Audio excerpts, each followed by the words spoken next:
درویشتمه ګټه: د ځان د بدلولو یوه لار دا ده چې خپل فکر او لیدلوری بدل کړو. نوم یې کنعان، خو خلکو به کنعان بم باله. د انرژۍ بم و. له ښه حس څخه ډک، د هر چا ملاتړ به یې کوو او هر وخت به یې طبیعت راسته و. هېڅ چا یې طبیعت خراب نه و لیدلی. غصه به نه ورلله. له هېڅ چا سره یې جنجال نه کوو او ټنډه به یې نه تورشوله. خلکو به ویل چې لکه قند غوندې خوږ دی او په رښتیا هم همداسې وه. د هر څه په اړه یې مثبت نظر او راسته طبیعت په ځینو ښه نه لګېده. ویل به یې یعنې څه؟ سړی نو هر وخت دومره هم خوښ نشي اوسېدی لکه دی چې ځان ښایي. که پوښتنه به دې ورڅخه وکړه چې کنعانه څه کیسې دي؟ هر وخت یې ځواب دا و: ټیټ لکه بم. وړوکی دوکانګی یې درلود. په دوکاندارۍ هم چندانې نه پوهېده. البته چې تجارت همیشه ښه نه چلیږي، حتی سختو ورځو هم د کنعان انرژي کمه نه کړه. خلکو به پسې ویل څوک چې دومره ستونزې ولري څنګه دومره خوښ اوسېدی شي لکه د انرژۍ بم. یو ورځ د کنعان یو خپلوان چې ډېر غوسه ناک و ورته راغی او وویل نور بس ده، تر کله به داسې ځان غلطوي؟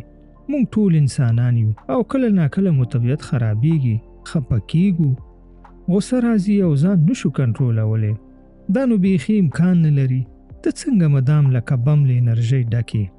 څنګه امکان لري چې په ژوند کې هر شی دومره ګډوډ وي او ته په سړه سینه خپلې لارې ته دوام ورکړې؟ کنعان بم بې له دې چې فکر وکړي دستي ځواب ورکړ: هېڅ سخته نه ده. 2 انتخابه موجود دي. هر سهار ځان ته دا 2 خبرې کوم: کنعانه بچو، 2 انتخابه لري، یا باید قرباني شي او یا باید درس واخلي.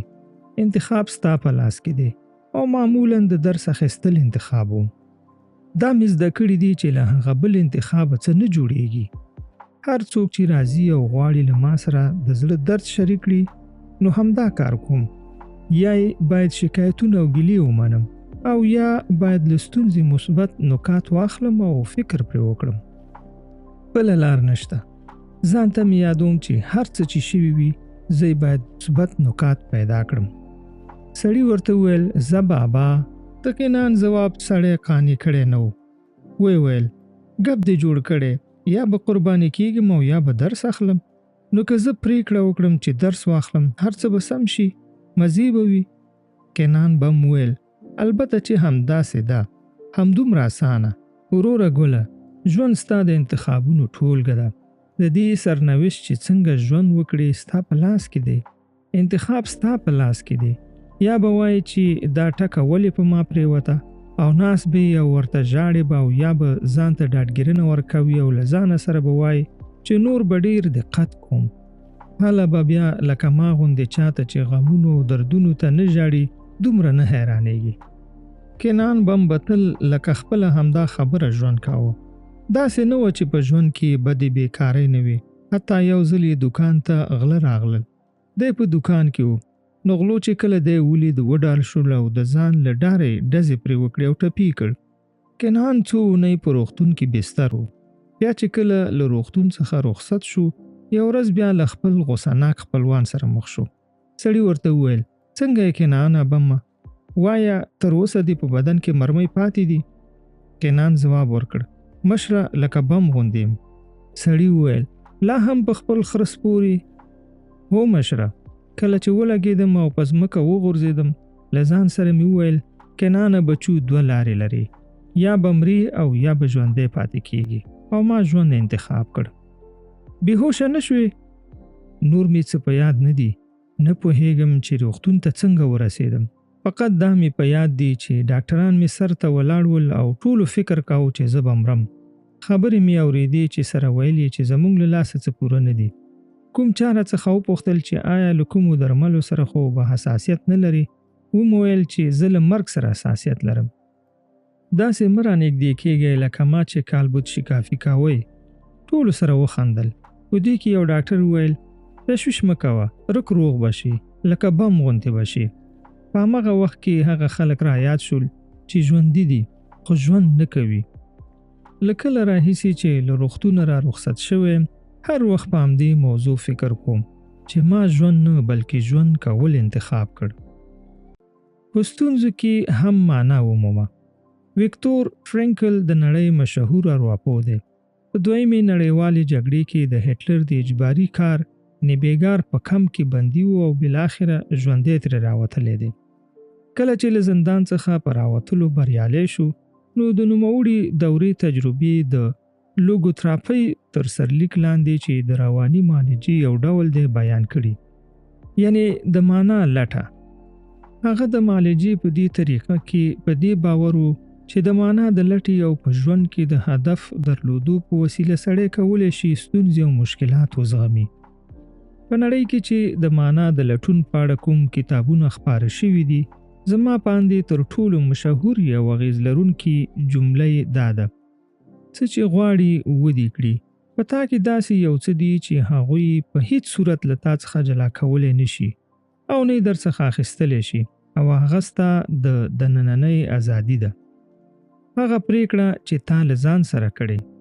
انسان که وږی ساتل کیږي، ځورول کیږي، غرور یې له منځه وړل کیږي، حتی کله چې له مرګ سره واټن یا نفس پاتې کیږي، خو بیا یې هم هیڅوک د هغه پریکړې مخه نشي نیولی چې د په زړه کې کړي وي. دا یو انتخاب دی، فیصله ده. د بیلګې په توګه د ټوکو قدرت. هغوی چې د بیګار په دې کمپونو کې په دې نیت ساتل کېدل چې له منځه ولاړ شي، ځینو یې له موجوده ستونزمنو شرایطو څخه ټوکه جوړوله او د خندا بانه به یې ځان ته مونده. دې کار به په هغوی کې د ژوندي پاتې کېدو انګیزه زیاتوله او د هغوی د ژوندي پاتې کېدو چانس به یې لوړاوه. چې لوږې به ډېر زور پرې وکړ، بنډار به یې جوړ کړ. د ډوډۍ په اړه به نه سره غږېدل. هغه کیسې به یې سره کولې چې دوی ته به یې ښه احساس ورکاوه. دا یو دروني تجربه وه، یو ډول ازادي چې هغوی به په خپل اندرون کې حس کول او هیڅوک ونه توانېدل چې د دوی د دې کار مخه ونیسي. دا به د دې سبب شوه چې دوی ته به هغه سخت شرایط د زغم وړ شول. فرینکل وایي چې موږ به داسې کسان هم لیدل چې په کم کې به ګرځېدل او هڅه به یې کوله چې خپله برخه ډوډۍ چې هغه به حتی د ده هم نه بس کېده خلکو وویشي. سمه ده چې د دې رنګ انسانانو شمیر کم و، خو دا خبره دا اثباتوي چې شونې ده چې ډېر شیان له انسانانو څخه واخیستل شي، خو د هغه څه اخیستل ناشوني دي چې د هغوی په اندرون کې په یو اصل بدل شوي وي. یعنی په هر ډول شرایطو کې انسان ځانګړی لیدلوری درلودلی او په دې توانېدی شي چې خپل لار ومومي. زه هم په دې باور لرم چې دا وړ اندروني پریکړې، انتخابونه او لیدلوري ډېر ارزښتمن دي. له تا څخه هر شی اخیستلی شي. اوکې، ته وږی پاتې کېدی شي، لوڅ پاتې کېدی شي، شرافت دې د سوال لاندې راتللی شي، ستا عزیزان در څخه بیلولی شي، خو ستا په اندرون کې یو داسې میکانیزم شته، کومه پریکړه چې تا په خپل زړه کې کړې وي، هغه نو هیڅوک نشي بدلولی. ته که ونه غواړې، ستا درونیات هیڅ کله نه بدلیږي. پیښو ته د معنا ورکولو او د لارې د انتخاب وړتیا فقط او فقط ستا ځانګړتیا ده. ژوند درد دی او ژوندي پاتې کېدل او د ژوند بقا د دردونو له طوفانه د هغه بچول دي. ویکتور فرینکل. ویکتور فرینکل له هغو ناروغانو څخه چې هر وخت به یې له ژونده شکایت کوه وپوښتل: ولې ځان نه وژنې؟ ډېره مهمه پوښتنه ده. کله چې ناروغ د دې پوښتنې ځواب لټوي، په اصل کې د موضوع حل لاره خود به خوده پیدا کیږي. په هر دلیل چې ځان نه وژنئ، په همغه دلیل باید ژوند ته دوام ورکړئ. ځکه دقیقاً همدا ځای دی چې ستا ژوند پکې معنا مومي او ستا زندګۍ ته مفهوم بخي. حتی ممکنه ده چې د سختیو او مشکلاتو په اوج کې هم معنا ومومو. د همدې معنا په رڼا کې خپل ژوند ته دوام ورکړو او لاس ورڅخه وانخلو. د ژوند د دوام لپاره د ټوکو او طنز قدرت یو فوق‌العاده قوت او قوي انتخاب دی. که کولی شي له هغو شرایطو څخه چې ته پکې طنز درته جوړ او په زړه کې پرې وخاندې، نو دا په دې معنا ده چې انسان لا هم غم ته نه دی تسلیم شوی، ماتې نه ده خوړلې او له لاسه نه دی تللی. ډېر وخت کېږي چې ما شکایت کول پریښي دي، ځکه چې سر مې خلاص شوی دی چې دا یو باطله دوره ده او انسان ړندوي او له منځه وړي. له ځان سره مې همیشه ویلي دي چې هرومرو کوم بل انتخاب هم شته. زه ماتې نه خورم، یا بریالی کېږم او یا زده کړه کوم. دا جمله مې ډېره خوښیږي. د ناامیدۍ په قبلولو سره نشم کولی ځان د هغه چا په بڼه ووینم چې د سرنوشت قرباني شوی. په دې ډول خپلې لارې ته دوام نشم ورکولی.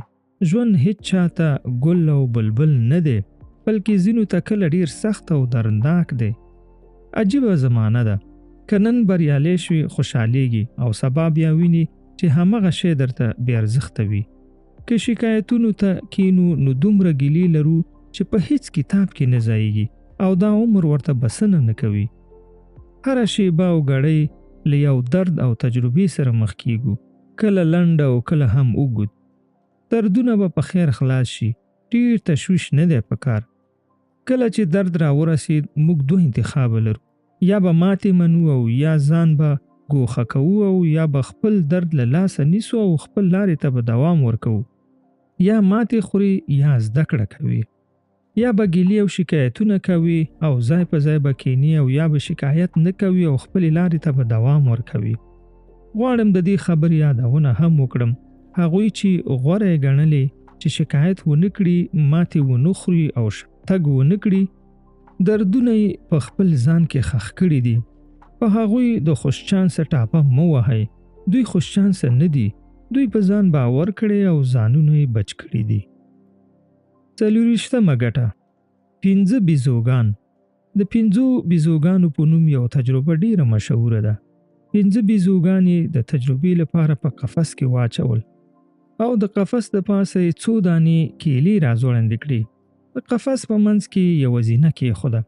بیزوګان به چې هر وخت وږي شول نو په زینې به وختل او هڅه به یې کوله چې کیلې راواخلي، خو په همدې وخت کې به سړې اوبه پرې راخوشې کړې شوې. هره بیزو به چې وږې شو او په زینه به ختله نو له ورته پیښې سره به مخ کېده. څو موده وروسته به که کومې بیزو د کیلې د ترلاسه کولو هڅه وکړه، په قفس کې بندي نورو ملګرو به یې مخه نیوله، ځکه چې ټولې به لمدېدې او په دې سره تکلیفېدې. یو ورځ یو بیزو له قفسه وویسته او په ځای نوې هغه قفس ته کړه.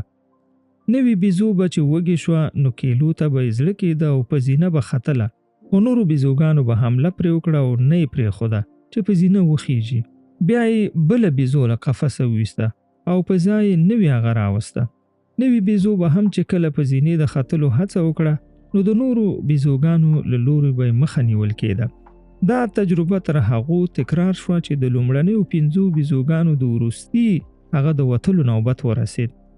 5مې بیزو چې کله وغوښتل کیلې ته ورنږدې شي، 4 نورو هغو چې په اصل کې تر ده وروسته قفس ته اچول شوي وي پرې حمله وکړه، په داسې حال کې چې په نورو قفسونو کې پراته بیزوګان د سړو اوبو په جنجال نه ول گرفتار.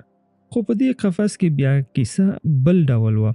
هره بیزو به چې کیلې ته ورنږدې کېده نورو هغو به پې حملې کولې.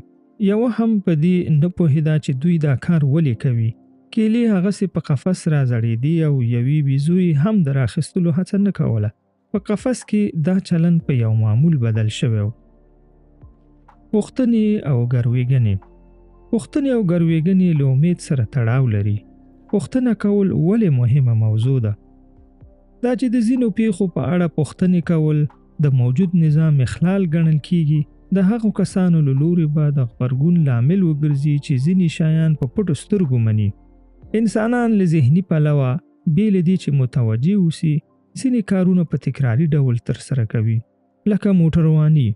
که ته له کلونو راهیسې موټر چلوي نو پوهیږي چې کلچ چیرې او بریک چیرې دی.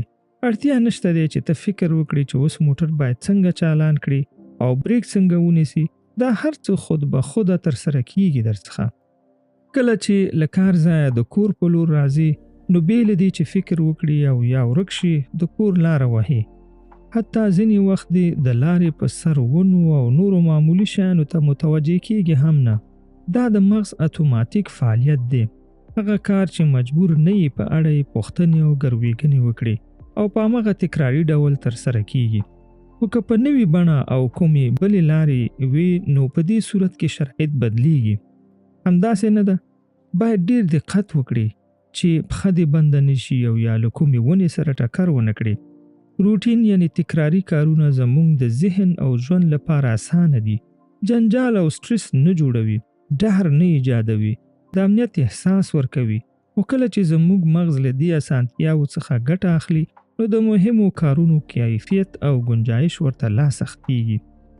که زموږ ژوند له اولې ورځې تر اخرې همدا روټین او تکراري کارونه کوي نو په دې صورت کې د انسان د ذهن فعالیتونه او د مغز گنجایش ورځ په ورځ کمیږي او په دې توګه ده چې مغز ضعیفیږي. په ټولنه کې ورځني کارونه هم همداسې دي. هغه فعالیتونه چې په تکراري ډول ترسره کیږي اسانه او بې سټرسه دي او هر څوک یې په اسانه ترسره کوي. په دې مرحله کې ژوند اسانه دی. خو کله چې له ځان څخه پوښتو چې دا کار ولې په دې ډول ترسره کیږي، ولې په دې کارونو گرفتار یو، دلیل یې څه دی؟ کله چې دا وړ پوښتنې کوو نو سکون په سټرس بدلیږي. انسان باید په ټولنه کې له خپل عقل څخه اعظمي استفاده وکړي، خپل حواس ټول کړي، ریسک ومني او ډیره هڅه وکړي. هغوی چې په آرام او بې خطره ژوند عادت شوي وي ریسک ورته ډیر سخت کاریږي. ځینې خلک غواړي چې د غفلت له خوبه راویښ شي، له خپلو مغزو څخه ډیره ګټه واخلي، لا پرمختګ وکړي، شرایط بدل کړي او دوی هغه خلک دي چې هر وخت پوښتنې کوي، نه هغوی چې وایي لکه څنګه چې راغلی همداسې به تیر شي. دوی نو په اصطلاح د راحتۍ غلامان دي. اوکې، غلامي راحتي راوړي، د امنیت حس تولیدوي، نور نو پوښتنې نه کوي، داسې نه وایي چې ولې داسې وشول، نور نو ریسک نه کوي، هغه کارونه ترسره کوي چې د ښه پای ضمانت یې موجود وي. خو په دې دوه لارو کې یوې مصروفېدل او له منځه تګ دی او بل یې امید. په دې ځای کې هغوی چې یوازې راحتي انتخابوي او له زحمت څخه تښتي خپل امید او هیلې هم له لاسه ورکوي. غواړم دا برخه د نوموتی ترکی شاعر ناظم حکمت په هغه لیک پای ته ورسوم چې خپلې میرمنې ته یې له زندانه لیږلې. مونږ یې ونیولو، زندان ته یې واچولو، زه د دیوالونو په منځ او ته له دیوالونو څخه بهر یې. زموږ کار خو اسانه دی، افسوس د هغه چا په حال چې په خپل اندرون کې زندان لیږدوي. 25مه ګټه: هغوی ولې مونږ بدلول غواړي چې زموږ په ژوند کې دي. د نارسستانو یا ځانخوښو یو له بنیادي افکارو او کارونو څخه هم یوې همدا دی د ذهنونو تغییر. د نارسستانو شوق هم پایداره نه وي. هر شی چې خوښ شي یو ورځ داسې راځي چې له همغه شي څخه بیا نفرت کوي. په پیل کې ښایي د دې لپاره چې ته ډیر قوي خوښې شي، خو بیا ویني چې لویه مسله ستا همدا قوت دی او له تا څخه په همدې خاطر نفرت لري. ته ورته بیګانه کیږي او واټن در څخه اخلي. حیران دریان ورته پاتې کیږي، له ځان سره وایي چې دا څه وشول، تر پرونه خو زما د قوت صفت کا واوس. په دې خاطر چې ته قوي وي او چاته محتاج نه وي دا صفت ستا هویت ګرځېدلی. نو همدا و چې له دې اخلاقي تناقضاتو څخه تنګ او ګنګسیږي. یا ښایي دا نارسست د دې لپاره چې ډیر مهربان او ښه اخلاق لري در باندې مین شوی وي، ستا په ظرافت مین وي او وایي چې په دې مهربانۍ کې سکون مومي. خو ناڅاپه ویني چې په دې خاطر به انتقاد در باندې کوي چې ولې دومره مهربانې، ولې دومره ښه برخورد کوي. هغه به په تا غوسه کیږي او له تا به نفرت کوي.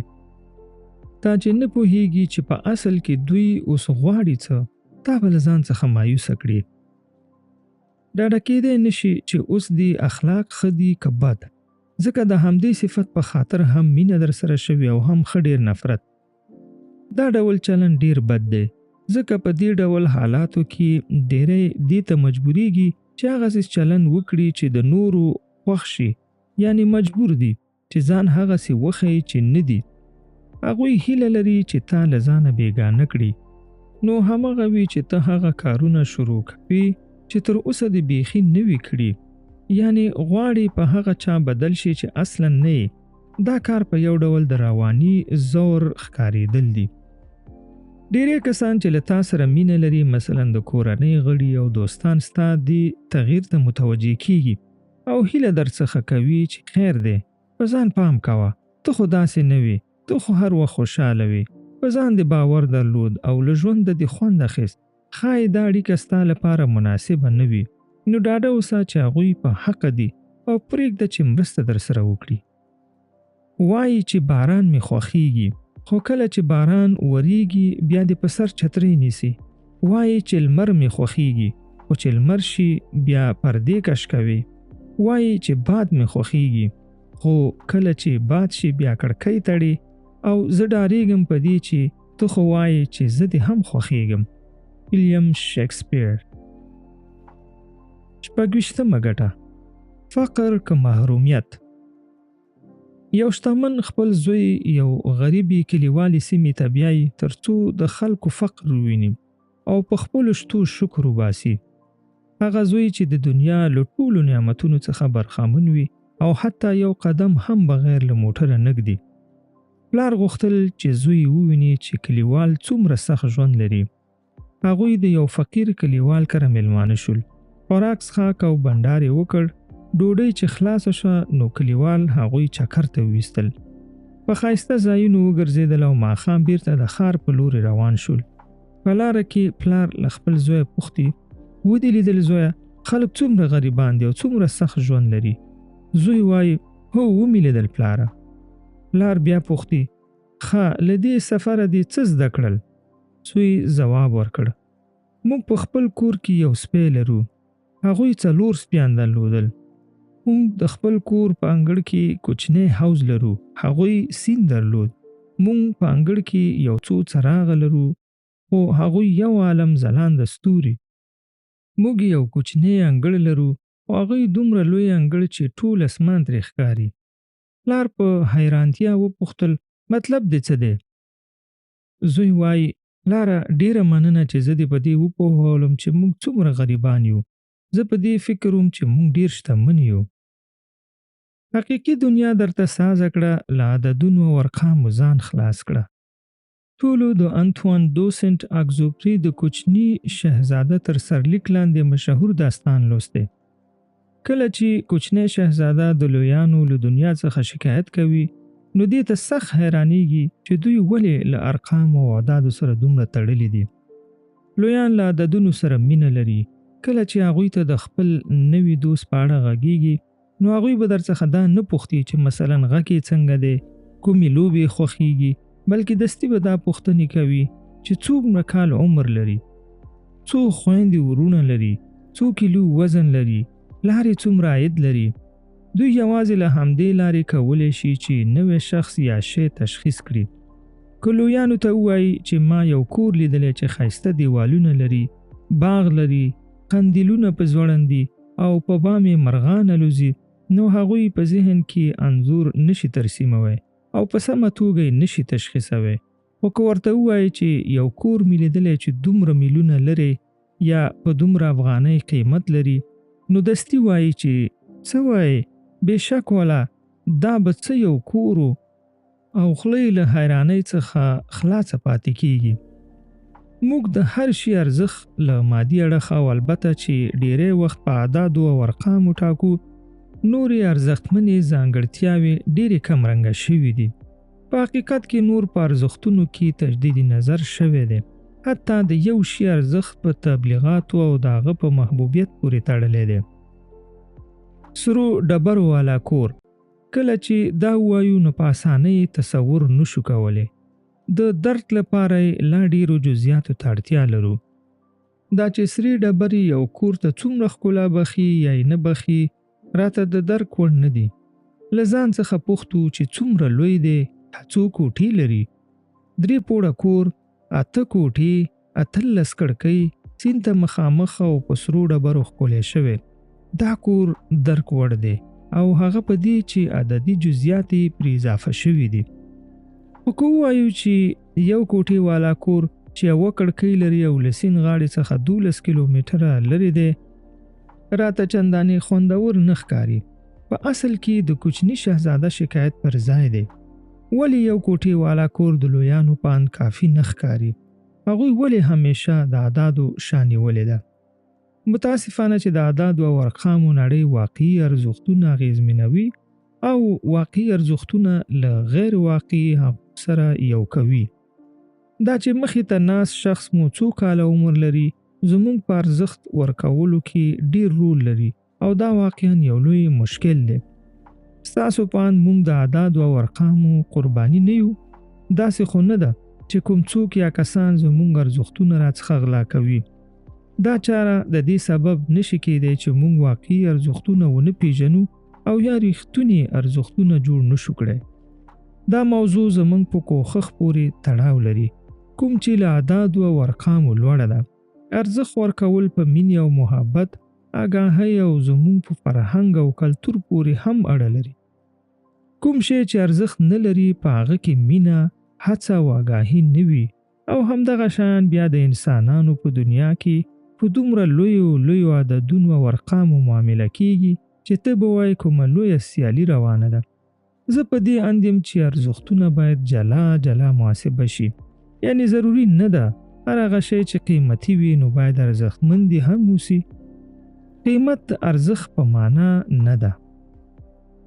زه په دې نه پوهیږم چې آیا ارزښت لري چې د یوې کورتۍ لپاره دومره ډېرې پیسې مصرف شي، خو په دې ډاډه یم چې په ساعتونو کتاب لوستل او په پای کې یوه خوله مسکا او خوند یې ډېر ارزښتمند دی.